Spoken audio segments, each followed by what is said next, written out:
The Lion Inside. A book by Rachel Bright and illustration by Jim Field. In a dry, dusty place where the sand sparkled gold stood a mighty flat rock, all craggy and old, and under that rock in tiny full house lived the littlest, quietest, meekest brown mouse. He was so very tiny, so incredibly small, that nobody noticed him ever at all. He got trod on and sat on and missed out for stuff, ignored and forgotten. Yes, mouse life was tough. Meanwhile, far above, on top of the rock, times were quite different. It was 9 o'clock. This huge, toothsome creature made sure everyone saw how important he was by how loud he could roar. He was head of the pack. He was shouty and tough. He loved showing the crowd he was made of strong stuff. Yes, all were impressed by this mighty king cat. If only, thought Mouse, I could be more like that. Then, late one dark night, in his Minnie Mouse bed, the cleverest thought popped into his head. He jumped from the covers and held up a paw. "I've got it," he said. "What I need is a roar. I mean, what if this mouse with the weeniest squeak was a little more grrr and a little less meek? Well, he'd still be the smallest of fuzzy brown mice, but he'd make friends and join in, and life would be nice."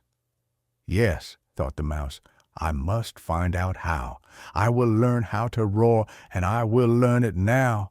But, gulp, oh my gosh, there was only one beast who could teach him this thing, but might make him a feast. It was time to be strong, take a chance.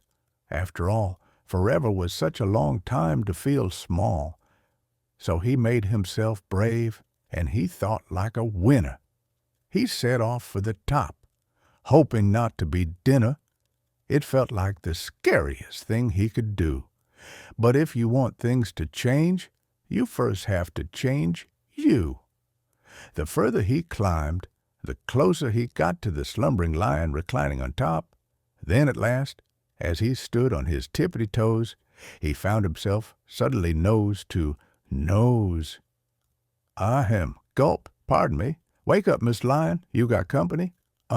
Squeak, Mr. Lion, what I've come to you for is squeak. Do you think you could teach me your roar? A silence befell that twinkling plain. Lion opened his eyes and puffed out his mane. Time slowed right down. Why, it felt like a week.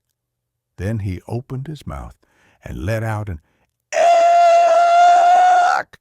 The lion was shaking, his paws all a fumble. He was backing away with a scrambling tumble. "Don't hurt me," he whimpered.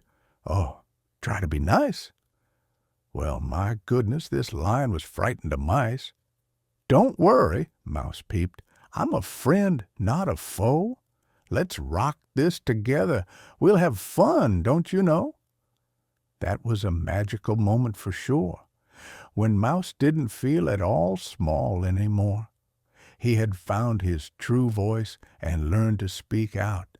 And for that, you don't need to roar or to shout. And from that day and always the two were a pair.